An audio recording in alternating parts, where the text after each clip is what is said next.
اسلام میں نمبر 7 کا کیا امپورٹنس ہے، اس کی کوئی امپورٹنس ہے بھی یا نہیں، اس کے بارے میں آج ہم لوگ جاننے کی کوشش کریں گے۔ تو قرآن میں اپروکس 19 ٹائم لفظ 7 کا ذکر کیا گیا ہے، 7 کا اپروکس 19 ٹائم ذکر کیا گیا، اس سے کم اور زیادہ بھی ہو سکتا ہے۔ ان میں سے تو کئی سورۃ البقرہ میں ہیں، جیسے سورۃ البقرہ میں اللہ تعالیٰ نے اپنے خلقت کو بتایا کہ زمین کو بنایا، پھر ہم نے آسمان کی طرف ارادہ کیا اور اس کو 7 آسمان بنایا اور وہ ہر چیز کو جاننے والا ہے۔ یہاں پہ اللہ تعالیٰ بول رہے ہیں اپنے علم کے بارے میں بھی کہ وہ ہر چیز کو جاننے والا، وہ اتنے علم والا ہے کہ اس نے 7 آسمان بنائے۔ یہ جسٹ اگزامپل کے لیے بتایا، حالانکہ وہ اور کتنی چیزیں بنا رکھی ہے جسے ہمیں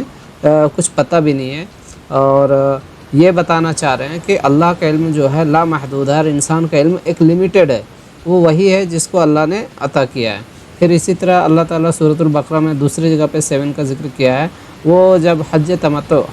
اٹ مینس جو حج اور عمرہ ایک ساتھ کرتے ان کو حج تمتع کہتے ہیں۔ ان میں اللہ تعالیٰ نے فرمایا کہ ان میں سے جو روزے کے بارے میں فرمایا کہ 3 روزے حج کے موقع میں رکھیں، مطلب حج کے دوران رکھیں، اور 7 جب ان کا حج مکمل ہو جائے اس کے بعد رکھیں، اور تلک عشرۃ کاملہ، پھر اس طرح ان کے 10 روزے مکمل ہو جائیں گے۔ یہ کافی بڑا مسئلہ ہے، اور اس میں اگر اپن تذکرہ کریں گے تو کافی لمبی ہو جائے گی، یہ کسی ادر ٹاپک میں اپن ذکر کریں گے۔ پھر اسی طرح اللہ تعالیٰ نے ان کے تعریف میں بتایا کہ جو اللہ کے راستے میں خرچ کرتے ہیں، مثل الذین ينفقون اموالهم فی سبیل اللہ کمثل حبۃ، کہ مطلب ایک گیہوں کے دانے کے مثال ایسے ہے کہ ایک گیہوں کا دانہ ہے جس میں 7 خوشے مطلب 7 برانچز نکلے، اور ہر برانچز میں 100 دانے آئے، اور اللہ جسے چاہے جتنا چاہے اضافہ کر سکتا ہے۔ مطلب کہ یہ ایک اگزامپل بتایا کہ اللہ کے راستے میں جو نیک دلی سے کام کرے، نیک نیتی سے خرچ کرتا ہے، اللہ اس کو ان لمیٹڈ دے سکتا ہے، اور اللہ تعالیٰ بہت زیادہ علم والا ہے۔ پھر اسی طرح ایک دوسری جگہ پہ اللہ نے 7 کا ذکر کیا ہے، جب وہ سورہ یوسف میں اس کا ذکر آیا ہے کہ جب بادشاہ خواب میں دیکھتا ہے کہ 7 موٹی گائیں ہیں، اس کو 7 دبلی گائیں کھا جاتی ہے، اور اسی طرح 7 ہرا بھرا خوشہ ہے، گیہوں کا خوشہ ہے، اور 7 خشک خوشہ ہے، اور وہ اپنے درباریوں سے اس کے خواب کی تعبیر پوچھتا ہے، بٹ کوئی نہیں بتا پاتا ہے۔ تو حضرت یوسف کے ساتھ ایک جو قیدی بچ گیا تھا، وہ قیدی بتاتا ہے کہ میں ایسے شخص کے بارے میں آپ کو ریفر کرتا ہوں جو آپ کے خواب کو اچھے سے تعبیر کر سکتا ہے، اور وہ نیک بخت بھی ہے، مطلب نیک اور صالح انسان ہے، وہ اس کی تعبیر اچھے سے بتا پائے گا، اور وہ کبھی بھی اس کی تعبیر غلط نہیں بتا سکتا۔ پھر حضرت یوسف علیہ السلام اس تعبیر کو بتاتے ہیں۔ پھر اسی طرح اللہ تعالیٰ نے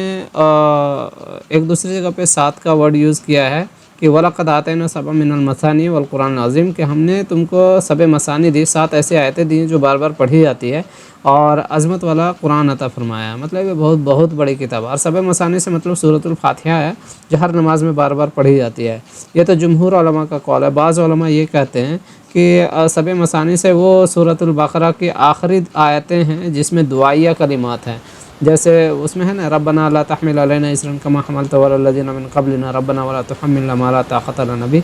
واعف عنا واغفر لنا وارحمنا انت مولانا فانصرنا علی القوم الکافرین۔ تو یہ ایک جامع دعا ہے جس کو ہر انسان کو یاد رکھنی چاہیے، اور یہ ایک ایسی دعا ہے جس میں دنیا اور آخرت دونوں اس میں انکلوڈ ہو جاتا ہے، اور جو شخص یہ دعا پڑھے آئی تھنک کہ اس کو کوئی دوسری دعا کرنے کی ضرورت بھی نہیں پڑے گی، اس میں ہر کچھ انکلوڈ ہے۔ پھر اسی طرح اللہ تعالیٰ نے ایک دوسری جگہ پہ 7 کا ذکر کیا ہے،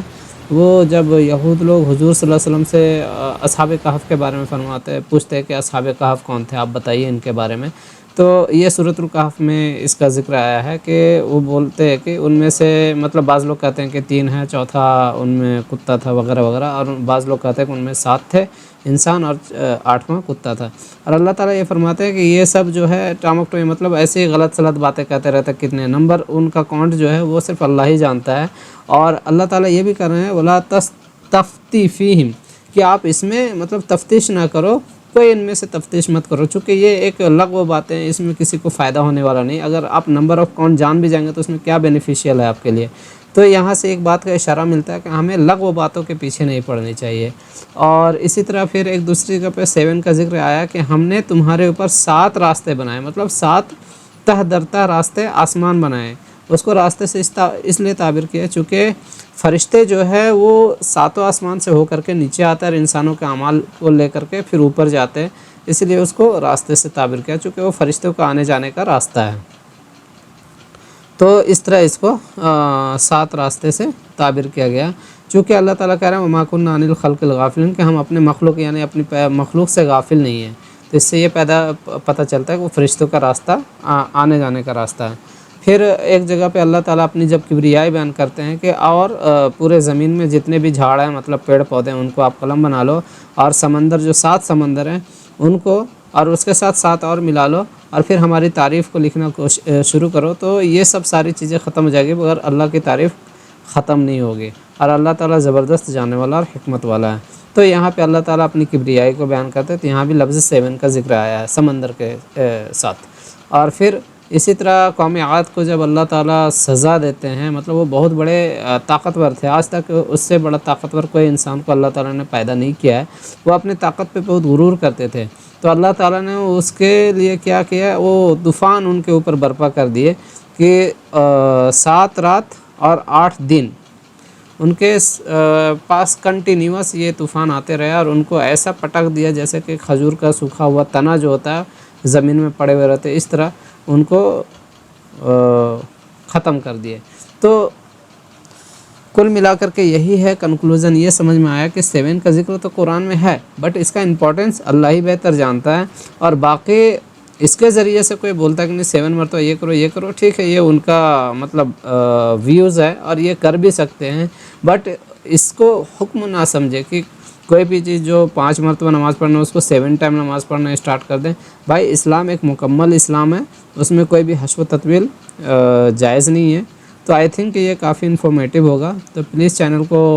لائک، سبسکرائب اور شیئر ضرور کریں، اور دوسروں کو بھی دین کی بات پہنچائیں۔